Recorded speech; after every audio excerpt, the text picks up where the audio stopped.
When we go out to find people to be able to join us and be able to contribute to our vision, our growth, our objectives, then it's very important to be able to figure out and have methods and systems to find out which is the person that is going to be adding value to me. So hiring is therefore classified broadly into two areas. One is called as hiring for performance and second called as hiring for potential. Now, hiring for performance is one of the most common, most used methods of finding people. Hiring for performance means that I am going to look at a person and I am going to try and gauge that this is what is the person currently performing, and therefore if the person were to join me, this kind of a performance streak will continue. So you're looking at historical data, you're looking at present data to try and predict that this kind of performance is going to be replicated in my organization.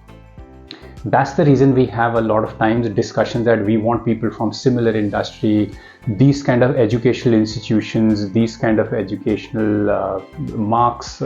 What you're trying to do is try to see how do I replicate the performance. There's nothing wrong in this kind of hiring, but that's one kind of hiring.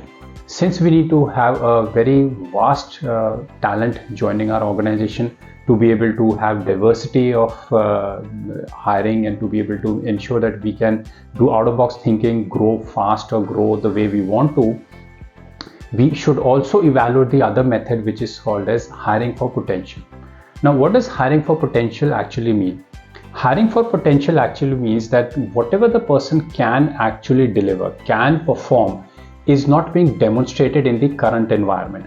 Whether it is lack of resources, whether it is lack of opportunities, or whether it is lack of actual training, but the person has that kind of potential. And when you are able to, as an organization, identify the potential, give those kind of resources, give those kind of opportunities, give those kind of trainings, then you will see that the person can perform like any of your high performers or even greater than those. If you understood that this is the concept what we are calling in the sports industry as talent scouts. Talent scouts are not looking for people who are actually high performing sports person. They're looking at people who are showing indicators of high performance, but today they do not have the opportunity, training or the resources to be able to perform at that level. So as a scout, if you're able to identify these kind of people and then put your organizational training, organizational efforts and the organizational resources behind them, you will see a huge level of success. Now, what is the benefit of both these methods?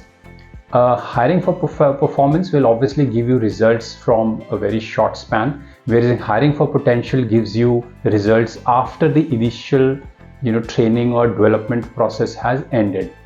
Whereas hiring for performance can have a long-term or can have a short-term duration. Hiring for potential will always have a long-term benefit for the organization.